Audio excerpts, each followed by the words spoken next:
What's up, guys? I'm your host Mike Pugh of the FPC Virtual Channel, and you're tuning into a really fun series using Blender 2.8 beta, and we're also using what is known as MagicaVoxel and this other thing called an online voxelizer. So if y'all folks want to tune in to find out how I did this, check this out. We're gonna go to MagicaVoxel. I pulled this off. It's really amazing what you can do.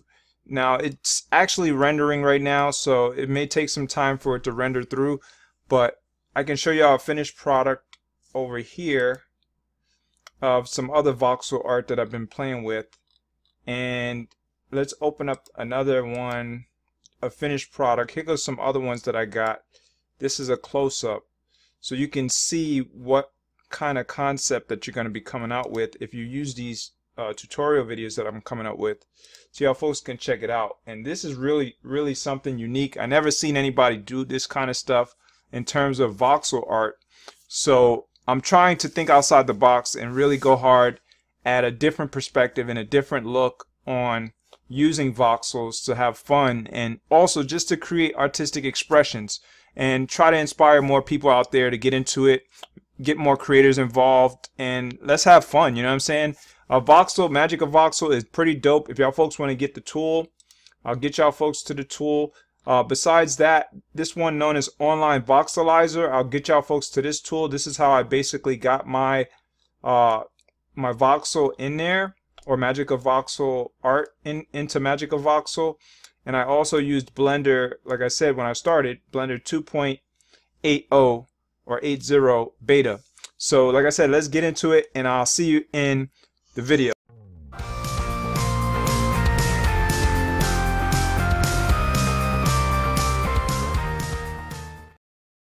Okay folks, so this is very simple. It's not that hard. So what you got to do, check this out. We're going to start off from scratch. So we're going to go to File, go to New, and go to General, and start from scratch. So what you want to do, get rid of everything in your viewport, pretty much, of whatever you come up with from start. So you can blank out your viewport if you want, and then go to File and go to Import and go to Wavefront Object File. Now the key is to have an actual 3D object. So let's not do it yet. I'm gonna show y'all folks on MakeHuman. If y'all have a MakeHuman actual tool on your PC, or some sort of an auto generator for character generation, maybe you have the Steam and you have Steam Engine type of tool that has an auto generator built in through Steam, which is known as a Mixamo Fuse. Probably you have Mixamo Fuse, or you have Adobe's version of Fuse. If you have those kind of character generators, you can do this. Now if you have your own 3D art that you created, then obviously you can do it with your own 3D art. One of the differences is probably that you won't have the layers like I have here, which this character is layered from MakeHuman, so I'm able to pull apart the layers, or I can add it the way I want it. So I'll show y'all folks that. So what we're gonna do, we're gonna go to File, and then we're gonna export it as a Wavefront object file. When you do that, send it to a particular folder on your PC that you're ready to scoop it up from. So basically a file repository. By clicking these three tiny dots, you send it to a specific folder where you can pick it up. So you can designate what type of folder you want to send it to. So mine's, I'm sending it to 3D objects, and then I created subfolders in there. So you'll go to like MakeHuman. I created a subfolder for MakeHuman, and then I created a subfolder for this particular character and another subfolder. So all of my character, differing 3D models in object file format are pretty much designated here. So I can change it if I want to change it to another name, call it Man1 or whatever, or Man1 pose. Doesn't matter what you call it, as long as it's numbered and titled differently from the other files, so it doesn't overwrite those files. So we'll go Save as a Wavefront object file, and what that does is it goes in and tries to export all the data that you decided to allocate for this particular 3D model. And when I talk about data, all of the details of this character is in the form of 3D data, which are vertices, polygons, things like that. That's how 3D pretty much works. But you don't have to worry about all that technical stuff. All you have to worry about is pretty much getting the character to look the way you want it to look by using drag and drop options clicking, dragging different little bars or whatever just to change the age or the gender, the muscles, the weight, the height, proportions, etc. You keep clicking tabs until you get your character the way you want the character to look. And once you got that look and well-defined detail that you want, after you go through all the different menus and options and you export, then you should be ready to go over here on Blender. So on Blender, you're going to do the same thing, is basically looking for that repository where you put that download at, or you put that export at. So the export is in my documents. I click the up arrow, then I go to 3D objects, and then in my 3D objects folder I got to go to MakeHuman, and then from there I got to go to another folder which is Farmer and Boy. So I put my stuff into multiple sub folders because I got tons of content flying around. So the particular one that I have is known as man1pose.obj. So make sure you get the exact identical file and then you click import. It also has an MTL file that comes along with it, which basically allows for all the data for the textures to be allocated onto the vertices and the polygons that are constructed for your 3D object. And I'll show you the whole thing about the vertices and polygons. This is it right here, and this is like basically the wireframe of the 3D mesh, which you can't really see that well, and that's probably because Blender 2.80 has a different framework and the way it's designed and set up, which I would have to rearrange the colors and the details of the viewport so it could look a little bit more like, you know, the vertices and polygons of a 3D framework. Or I can go to edit mode, so I would have to click on a particular mesh. So these are different layers of mesh. So that's the mesh that y'all folks saw in that actual MagicaVoxel thing. That's the mesh here. So I separated it and deleted most of the other mesh. So say I wanted that particular mesh, and we can go into edit mode now, and you'll see all of the vertices and polygons as you see here. I hit the A key on the keyboard and then you can see it much more close up. Now I would have to hide the other parts in order for you to see it more well defined. So I'll do that. And let's see, let's hide the afro, and now you can see a little bit better. It's not that well detailed because I have a gray background. So let me change the background a little bit so y'all folks can see a little bit better. So let me change it to like a white background, and that's actually not the viewport. So let me change the viewport a little bit. Probably have to change the shader type, because the shader is really not giving me good references. So here we go. Here goes all the vertice points, and this is a shader for solid shader, I believe. So with the solid shader you can see all the vertices that created this 3D model pretty much. So there you go with that. Now I can put the shader to, let's see, wireframe.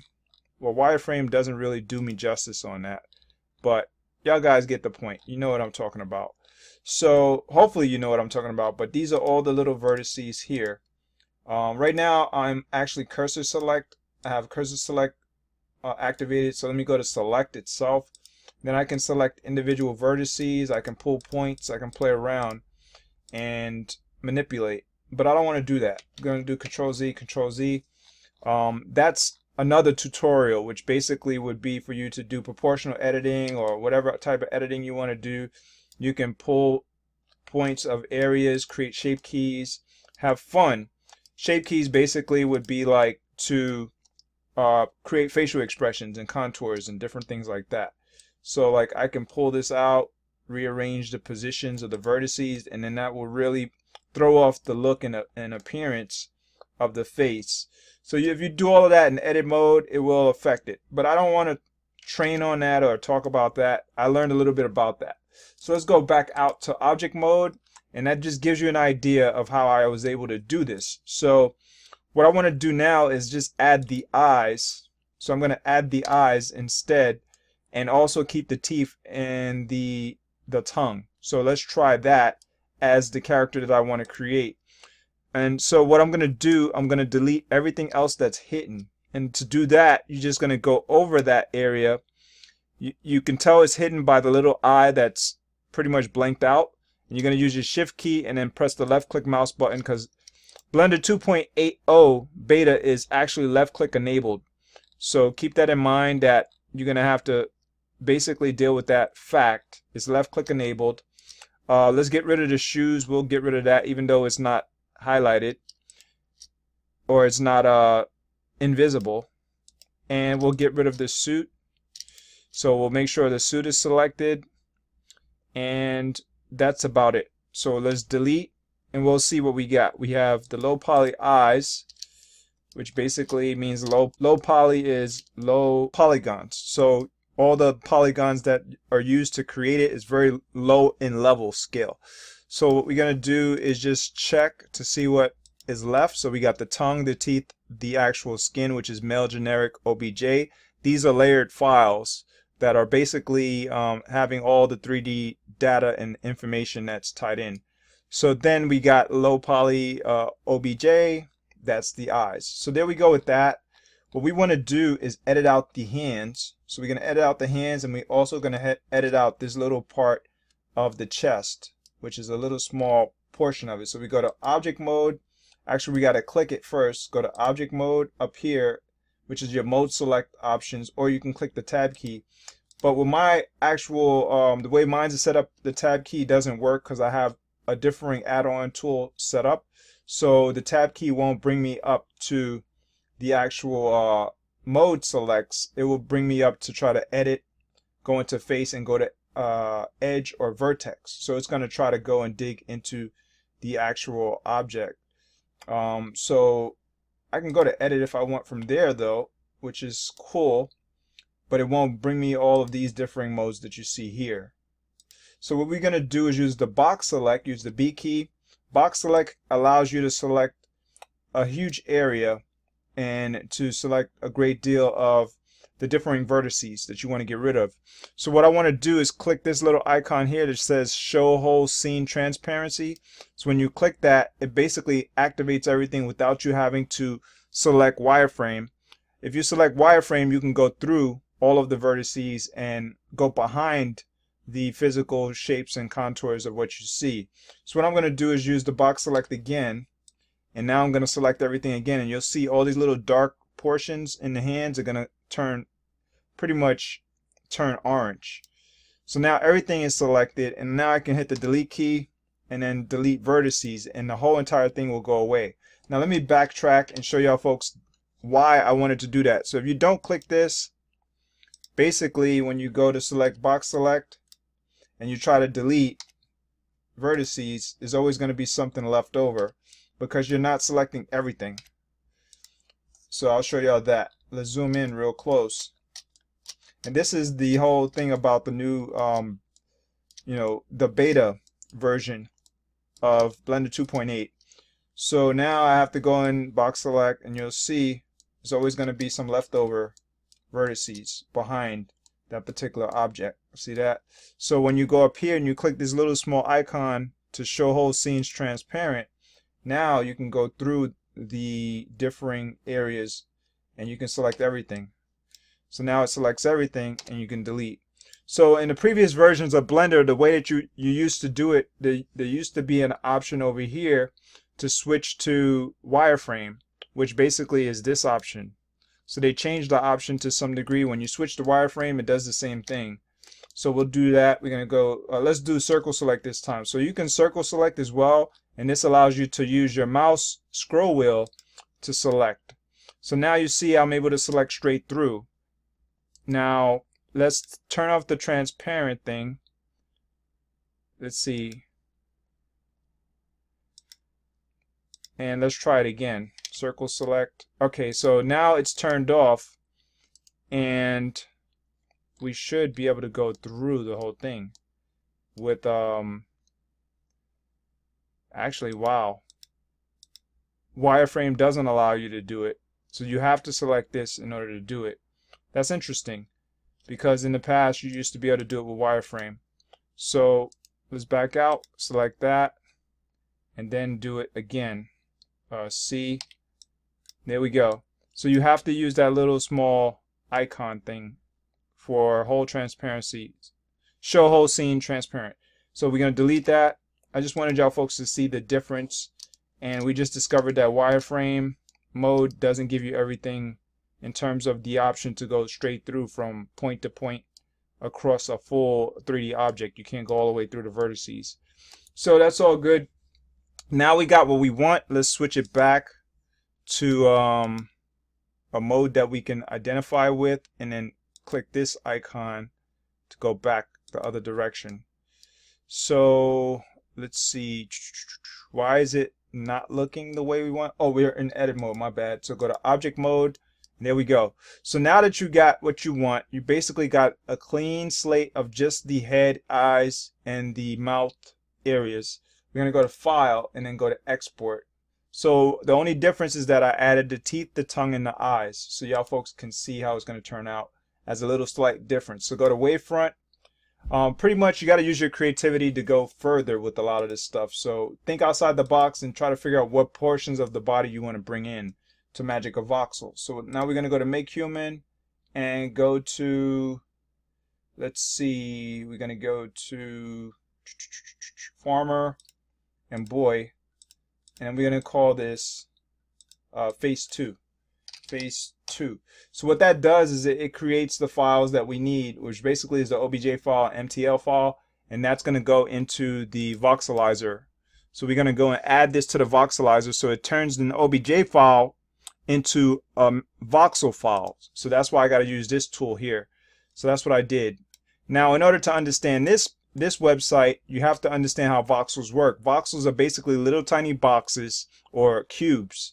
And what you do is you basically can count them from 0 or 1 to 126. But this one goes up to 128. But when you go too far, if you go to 127 and 128, it's going to get rid of the ability for you to save it as a vox. Because voxels, in terms of MagicaVoxel files, are only a maximum of 126. So this is the actual build area. So you have a build area on MagicaVoxel. If y'all folks didn't see that video, you can click in the upper right corner. Little tiny eye should be there for y'all folks to get to it to learn how to use voxels in MagicaVoxel. Hey baby. So once you do that, now you should be able to merge it over, but you have to understand that part. And then this over here doesn't really matter. It's basically going to show a smaller like cloud view of it. Gives little small points. She's hiding somewhere in here, I think. And then you see the full thing right there. So what we're going to do is go to open. And this side, this is where you're going to import your object file. And let's go to boy, which is all of the subfolders, and then we're going to go to phase 2. Open. And now you'll see it gives you the options to load up the texture. So that's why you need that texture file. And this is the texture folder for boy. Go to textures, and then you just look for the skin texture, which is this one. All of this stuff comes from MakeHuman, so you don't have to worry about anything. MakeHuman will send you all your texture files as well as the MTL file and object file. So we're going to go to open, and now you're going to see it came through. Now the reason why I got rid of the eyes before is because, as you can see, the texture overlaps on top of the eyes. So I have a little goal in mind where I want to be able to reconstruct that actual 3D character onto Blender. So I'm gonna have to go from Blender to the voxelizer to MagicaVoxel, and then convert it from MagicaVoxel voxel type into an OBJ again, and then back to Blender. So from Blender 2.80 beta back to Blender, to voxelizer to MagicaVoxel, and then back to Blender. So that's one of the things I'm going to try to play with, and I can challenge out folks that are out there to try it as well. So now we got this set at 126. Set this at 1 if you want, or wherever, but it's basically going to come out the same way. And this means that it's going to be 126 actual voxels tall. So that's the height from the bottom here of voxels to the top. So that's what's basically going to be produced onto the screen when I get it over to MagicaVoxel. And then my cat just jumped on my keyboard. Let's click save. So when you click save, it tries to save it to your web browser. Click OK. Double click it again if it acts up. and then you're going to move this file from your downloads area off of your desktop PC or laptop. You can right click and then copy it, but you also want to get the palette because it sends you a palette. So it gives you the color palette, which basically is that texture information. It takes all that textured information and turns it into a color palette that is able to be imported onto MagicaVoxel. So we're going to click cut or copy. I'll just cut it, and then we're going to move it to the boy folder and then right click and paste it. And as long as you have it in here, now you can move it to MagicaVoxel because now you have a Vox file. So we're going to go to MagicaVoxel. We're going to scrape this one, basically save it, make sure it's saved. Go to model, and this is what I was talking about in terms of the build area. So if y'all folks checked out the other video and learned how MagicaVoxel works with the build area, then you should understand this part. If not, definitely go do some research and find out a little bit more, because I'm not going to really talk too much about it in this actual video here. But what you want to do is resize here. If you want to resize based on a scaling of 126 by 126 by 126, you can do that. That way it gives you the full scale, and then you can actually do a little work on it. Now check this out. The head kind of broke a hole inside, and the reason being is because it wasn't on the floor level. And actually no, it's because I put 120 by mistake. So let's hit the back arrow, and we can swipe over here, delete, and just hit enter, and now the head portion up there is good. But that did look kind of cool. So what we're going to do is, I just wanted to show y'all folks about the build area. This is the build area, this little rectangle, or it's actually a rectangle, not a cube. Actually, it is a cube, my bad. So it's a cube. It could be a rectangle like it was. So we're going to click open right here. This is the option to open. And we're going to bring in face 2. And then it's going to ask me about if I need to save changes. I'm going to click no. And it's going to come out looking weird. When you see it like this, it's outside the build area. So that means that if you keep it this way, it's going to cause problems. So what you want to do is make sure you click select. Select is going to be defaulted this way, and you won't be able to see everything. So you click this select tab and click all. And then you're going to click X. So I actually came up with this procedure myself by just exploring and just playing around and trying to figure out things. So now pretty much what you're going to do, you're going to realize that the palette has taken over as a default palette. We don't have the actual palette that you want. So if you want to get your palette in there, the color palette, then you can do that. But what we're going to do first is go to inverse. That's what this means. It's going to be the inverse of selecting all, kind of like on actual Blender, where you select the alternate key and you press the H to hide parts. When you want to bring parts back, you do the alternate key and then press H. So it's like that. So now we got this. This doesn't really look too good, right? So we want to change this, the color palette. So you're going to go down to the bottom, the lower left corner, and click that little folder right there. The other one I think is download. I believe that's the download option if you want to download that palette. And basically a palette is just a PNG file. So we're going to click it, and we're going to go to face 2. Make sure it's the same one that you wanted, and then click open. And there you go. Now you got that particular portion of that character built in to MagicaVoxel, and it's pretty dope. You don't get all the fine-tuned details the way that you wanted it, because everything may need to be isolated, and then you may have to rebuild it in a different 3D modeling tool.